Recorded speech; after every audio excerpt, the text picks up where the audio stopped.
Hello students, कैसे हो सभी लोग। पिछली वीडियोस पे व्यूज़ बहुत ज़्यादा कम है, 44 व्यूज़। तो एटलीस्ट आप 100 हो तो I will expect at least 90 students will view that. अभी तक तो मैं आपको सब्सक्राइब एंड लाइक करने को भी नहीं कह रही हूँ। Okay, jokes apart. So we already have done this second chapter and third chapter are already done of unit first. There is now role of family and educational institution, community and NGOs in promotion of human values. So which, as you can already feel that these topics are really very easy. Role of family in inculcation of human values, promotion of human values, promotion of human values क्या हुआ? अब मानव मूल्यों को बढ़ाने के लिए बढ़ाएंगे कैसे? पढ़ाने का क्या मतलब कि जो चीज़ें ऑलरेडी हैं या तो उनको थोड़ा और क्या करना, ऐड अप करना, उसमें कुछ आप क्वालिटीज़ या वैल्यूज़ को ऐड अप करना, या फिर अगर कोई बिल्कुल जिसको कुछ भी मालूम नहीं है वैल्यूज़ के बारे में, या फिर उसको वैल्यूज़ सिखाना है। यही मतलब हुआ बढ़ाने का। आपने डेवलपमेंट करते रहनी है उसके वैल्यू सिस्टम में भी। तो उसमें फैमिली का रोल क्या होगा, इंस्टीट्यूशन का रोल क्या होगा, और इन सब का रोल क्या होगा, वो हम आज देखेंगे एक ही लेक्चर में। अब एक और चीज इससे पहले सुन लो कि जो चीज मैं हमेशा कहती हूँ कि आप जो भी पॉइंट्स खुद से बनाओगे सोच समझ के, क्योंकि आपको पता है कि क्या चीज है, ठीक है। आप जो पॉइंट्स बनाओगे वो सब क्या होंगे, सही होंगे, बस थोड़ा ध्यान रखना कि वो रिलेटेड टू कंटेंट आपके चलते रहे। अब रोल ऑफ फैमिली देखते हैं। आसान से पॉइंट्स है, जैसा समझ आए या समझ ना आए अगर कुछ, तो आप डेफिनेटली पूछो, पर ऐसा कुछ होना नहीं चाहिए जो आपको समझ ना आए। तो चलिए रोल ऑफ फैमिली देखते हैं। वैसे ही just to form our answer हम क्या कर रहे हैं, अकॉर्डिंग टू क्लियर फैमिली की एक डेफिनेशन कि फैमिली क्या हुआ। By family we mean a system of relationship. कौन सा relationship? That is existing between parents and children. Very easy definition, you can find as many as you want. फिर परिवार की विशेषताएं, कैरेक्टरिस्टिक्स क्या होंगी फिर फैमिली की, हम इसी में से निकाल रहे हैं। यूनिवर्सैलिटी, सार्वभौमिकता, यानी कि सार्वभौमिकता यूनिवर्सैलिटी क्या हुआ कि फैमिलीज क्या होती हैं, हर जगह होती ही होती है। हर इंसान का एक परिवार होता है, ठीक है। ये उसकी विशेषता है फैमिली की।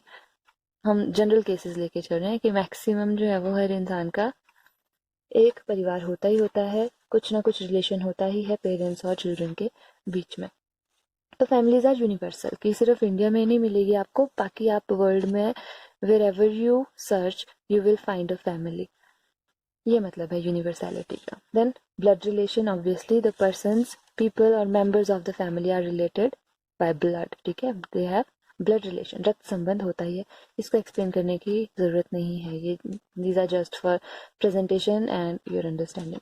देन वर्क डिवीजन, कार्य का बंटवारा, ऑब्वियसली, ठीक है। In every family there is division of, equal distribution of work among the members of the family. Then family is cradle of social value. अब ये एक चीज इंपॉर्टेंस की है कि सामाजिक मूल्यों का पालक होता है जो परिवार होता है। इसको क्या मतलब हुआ कि परिवार क्या है, सोसाइटी का छोटा पार्ट जो है, या फिर हम सोशल, जो भी हम सोसाइटी में रहना सीखते हैं, उसके रूल्स रेगुलेशन, उसकी वैल्यूज हम सबसे पहले कहाँ पर सीखते हैं, अपनी फैमिली में सीखते हैं, अपनी माता से सीखते हैं, ठीक है, पेरेंट्स से सीखते हैं। इसीलिए फैमिली क्या है, that is cradle of social values. मतलब वहां पे पैदा होती है सोशल वैल्यू, सबसे पहले वो पालता है उनको, शुरुआत वहां से होती है। देन लिमिटेड साइज, फैमिली का मतलब we can always calculate number of members in a family, either it's joint family or a unique nuclear family, ठीक है। number of size is always there। तो लिमिटेड साइज होता है परिवार का। Limited size मतलब क्या हो गया कि हम काउंट कर सकते हैं, काउंटेबल साइज होता है। देन यूनाइटेड रिस्पॉन्सिबिलिटीज होती है, जिम्मेदारी कैसी होती है, साझी जिम्मेदारी होती है। Now main part of the answer, how family promote values, ठीक है। अब बहुत, अब क्योंकि पूरा ऑलमोस्ट लेक्चर खत्म हो गया, अब कुछ काम आपका अपना है। अब यहाँ पर क्या किया है, जो इन जनरल हमारी, या हम कह सकते हैं जो ब्रॉडर कंसेप्ट में ब्रॉडर जो वैल्यूज है उनको नोट कर दिया। उसके अलावा आपका काम है fill all the blanks, wherever you see a blank you have to fill that by yourself। Family promote following value, कौन कौन सी वैल्यूज प्रमोट करती हैं, साथ साथ में खुद पॉइंट्स बनाते रहना। Psychological values, because I am missing your class very much. अच्छा, साइकोलॉजिकल वैल्यूज कौन कौन सी साइकोलॉजिकल, देखो परिवार में कौन कौन से मूल्यों का विकास होता है, मनोवैज्ञानिक मूल्यों का विकास होता है, जैसे कि love, respect and care for others, ठीक है। उसके अलावा और आपको पता है साइकोलॉजिकल वैल्यूज कौन कौन सी हुई, उनका विकास परिवार में ही होता है सबसे पहले। सिटीजनशिप वैल्यूज या हम बोल सकते हैं पॉलिटिकल वैल्यूज, इनका विकास भी, राजनीतिक वैल्यूज या सिटीजनशिप वैल्यूज का विकास भी सबसे पहले कहाँ से होता है, शुरू परिवार से। क्यों? क्योंकि हम परिवार के एक मेंबर होते हैं, हमको पता होता है कि वी हैव सर्टेन ड्यूटीज, कि हमारे पास कुछ ड्यूटीज है हमारे या परिवार के, कुछ जो क्या है रूल्स एंड रेगुलेशंस है, we have to follow them, otherwise we will be punished, ठीक है। अब ये सारी चीज़ें किसके ऊपर डिपेंड, किसके साथ रिलेट करती हैं, हमारी कंट्री के साथ भी एक तरह से।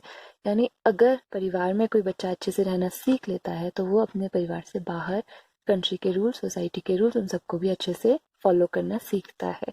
इसीलिए बच्चे में सिटीजनशिप वैल्यूज का विकास भी सबसे पहले कहाँ से स्टार्ट हो जाता है, फैमिली से स्टार्ट हो जाता है। मॉरल एंड सोशल वैल्यूज का विकास सबसे पहले कहाँ से स्टार्ट हो जाता है, फैमिली से स्टार्ट हो जाता है।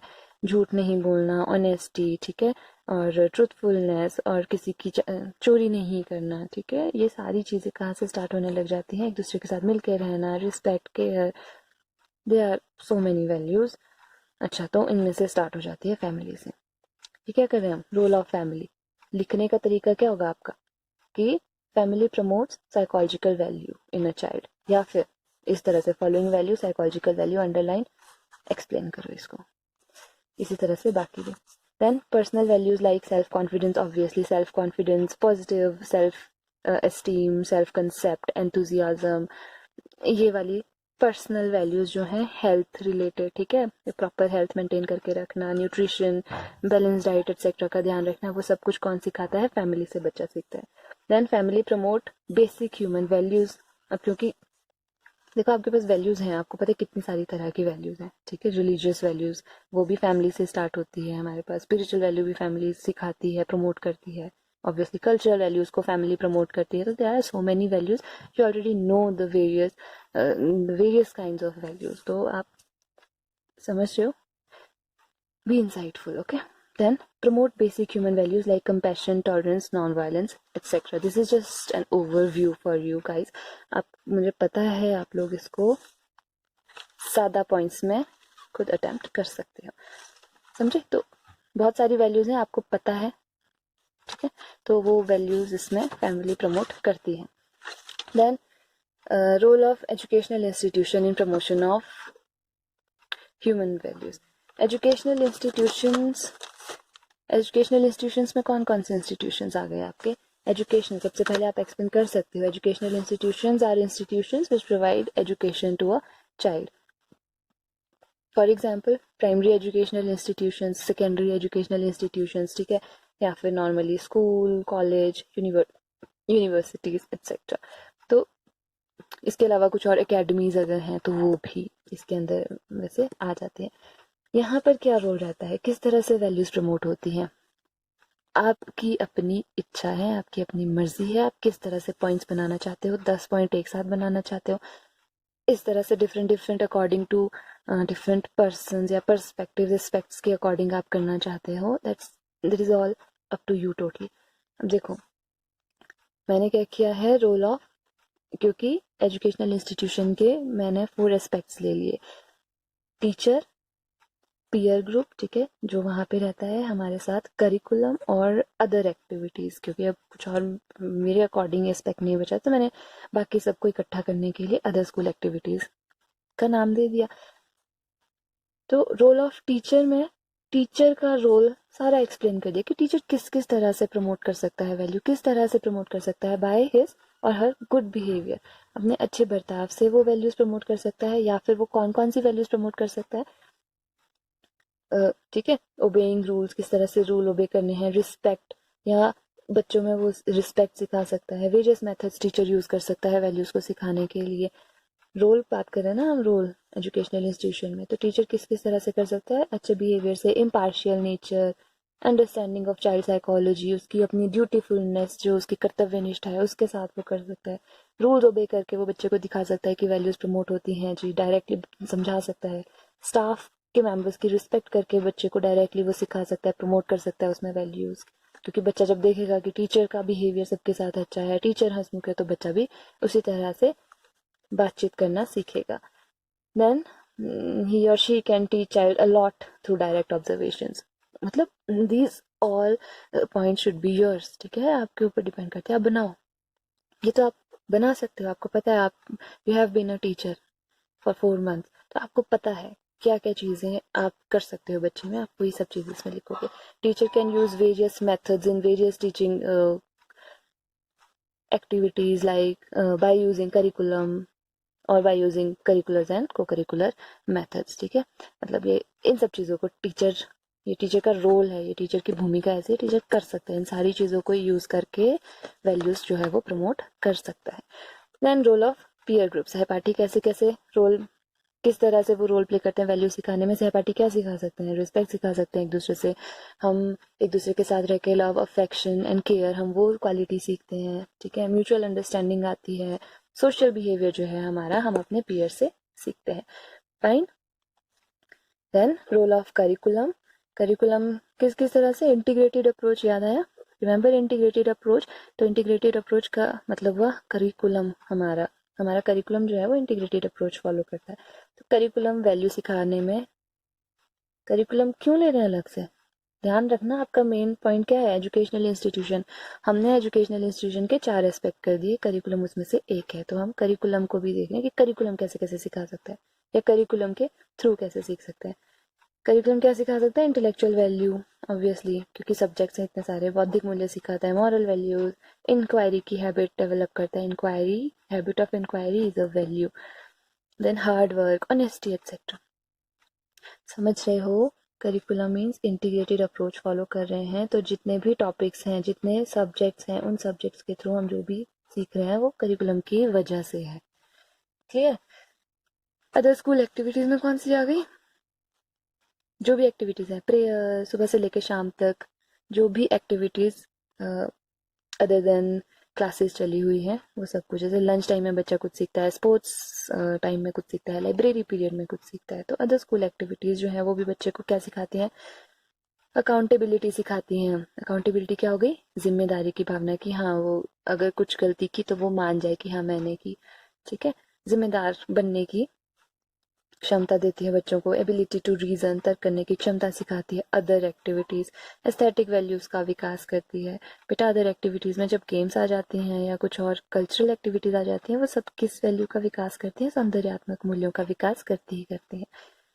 आर्टिस्टिक नेचर, ठीक है, क्रिएटिविटी, पेट्रियाटिज्म, देशभक्ति, हार्ड वर्क, फिजिकल वैल्यूज और nutrition, health, you can add as many values as you can, ठीक है, as you can find, as you can think of। तो एजुकेशनल इंस्टीट्यूशन इस तरह से वैल्यूज को प्रमोट करते हैं, दिस इज नॉट टफ, ठीक है। Next is role of community in promotion of human values. अब कम्युनिटी की डेफिनेशन मिल रही है तो हमने लिख ली, अब that is according to Wikipedia. A community is a social unit, क्योंकि कम्युनिटी क्या है, अब देखो सोसाइटी और कम्युनिटी में ना बहुत थोड़ा सा डिफरेंस है, और ज़्यादातर जो है वो सेम ही लेके चलते हैं इनको। कम्युनिटी क्या है, is a social unit that is a group of living things with commonality such as norms, religion, values, customs और आइडेंटिटी। फाइन, यानी कम्युनिटी की आगे बात करें तो कम्युनिटी क्या क्या चीज़ें सिखाती हैं बच्चों को, किस तरह से वैल्यूज प्रमोट करती हैं, सॉरी, किस तरह से वैल्यूज को एनहांस करती है बच्चों में, या कौन कौन सी वैल्यूज एनहांस करती हैं। कम्युनिटी बहुत इंपॉर्टेंट रोल प्ले करती है सोशल वैल्यूज को सिखाने में। Community is very crucial for promotion, for promoting cultural values in children, ठीक है। धार्मिक मूल्यों को प्रमोट करने में हेल्प करती है, इंपॉर्टेंट है। कम्युनिटी रोल प्ले करती है पॉलिटिकल वैल्यूज को सिखाने के लिए। आर्थिक मूल्य ऑब्वियसली, इकोनॉमिकल वैल्यूज को सिखाने में कम्युनिटी से ज़्यादा इम्पॉर्टेंट रोल कोई और प्ले नहीं करता है, क्योंकि बाकी जगह स्कूल इंस्टीट्यूशन इकोनॉमिकल वैल्यू को सिखाते नहीं हैं, वो नहीं बताते आप क्या, मतलब वहाँ पे लेन देन नहीं चलता ना चीज़ों का। फैमिली में भी इतना नहीं सिखाते, थोड़ा बहुत फैमिली भी इकोनॉमिकल वैल्यू सिखाती है, और बाकी जो कम्युनिटी और सोसाइटी है वो ऑब्वियसली इकोनॉमिकल वैल्यू सिखाती है। Then it plays crucial role through social activities. ठीक है, बहुत सारी एक्टिविटीज़ होती हैं। सोशल एक्टिविटीज़ कौन कौन सी होगी कम्युनिटी में? सोशल गैदरिंग्स हो गई, कोई प्रेयर के लिए इकट्ठे हुए, कोई क्लब के लिए क्लब में इकट्ठे हुए हैं, जैसे कुछ और स्पिरिचुअल गैदरिंग्स लग जाती हैं, वो सब कुछ, शादी फंक्शन वगैरह, वो सारी चीज़ें भी, तो उसके थ्रू भी वैल्यूज़ सिखाने में हेल्प करते हैं, प्रमोट करने में हेल्प करते हैं। देन मॉरल वैल्यूज़ को कम्युनिटी ही सिखाती है पुरस्कार और दंड के थ्रू। अब ये जस्ट अ पॉइंट कि रिवॉर्ड्स एंड पनिशमेंट जो है इसके थ्रू कम्युनिटी, क्योंकि लॉज होते हैं ना कम्युनिटी में, तो उन लॉज के थ्रू भी कम्युनिटी काफ़ी वैल्यूज सिखा देती है, जैसे कि ओबीडियंस सीखते हैं बच्चे। ठीक है, अबाइडिंग बाय द लॉ, सब कुछ कम्युनिटी के थ्रू सीखते हैं। Then last is role of NGO in promotion of values. So first of all, what is NGO? NGO is non-government organization, गैर सरकारी संगठन। ठीक है, गैर सरकारी संगठन। ये किस तरह से भूमिका निभाते हैं वैल्यू सिखाने के लिए? ये क्या करते हैं? अब एनजीओज आपको मालूम है कितनी तरह की, मतलब ठीक है, क्या रोल प्ले करती हैं एनजीओज, क्या काम होता है एनजीओज का? वेरियस क्या कह सकते हैं, वेरियस कॉज के ऊपर कुछ लोग इकट्ठे होते हैं, फिर सोसाइटी की हेल्प करने के लिए, उस कॉज को कंप्लीट करने के लिए वो एक ग्रुप बनाते हैं। तो वो कौन कौन सी वैल्यू सिखा सकते हैं बच्चों को? अब बात सिर्फ अगर बच्चों की ना करें, सोसाइटी की बात करें, तो कौन कौन सी वैल्यूज ह्यूमन वैल्यूज को सिखाने में बहुत बड़ा रोल प्ले करते हैं। सोशल बिहेवियर को सिखाने में हेल्प करते हैं। हेल्पिंग नेचर, नेचर मीन्स प्रकृति की हेल्प करते हैं एक तरह से, और बच्चों को भी सिखाते हैं कि we should care for our environment, जो कुछ भी हमारे आसपास है। फिजिकल वैल्यूज सिखाते हैं। पर्सनल वैल्यूज को एनहांस करते हैं एनजीओज की बात आ रही है। ह्यूमन वैल्यूज, अच्छा ठीक है, ह्यूमन वैल्यूज सिखाते हैं। एम्पैथी, सिंपैथी, आप यहाँ पर क्या कर सकते हो? You can add values here. आप यहाँ पे वैल्यूज को एनलिस्ट कर सकते हो कि किस किस वैल्यू को वो सिखाते हैं एनजीओ। समझे? Definition, you can always add definition if you find one, question को बनाने के लिए सिर्फ, और बाकी डिपेंड करता है आपको क्वेश्चन किस फॉर्म में आ रहा है। But it is always best to be ready for long answer question. बाकी शॉर्ट क्वेश्चंस आए तो शॉर्ट मार्क्स, कम मार्क्स के लिए आए, तब तो आप हमेशा फ्लो डायग्राम बनाकर भी आगे काम चला सकते हो। ठीक है, तो with this lecture we have completed our unit first. ये great news. I hope you all are studying. ठीक है, और वीडियोस देखो ताकि लगे मुझे कि देखी है तुमने। पूरी देखो, कोशिश करो पूरी देख लो। ठीक है, ओके, बाय, टेक केयर।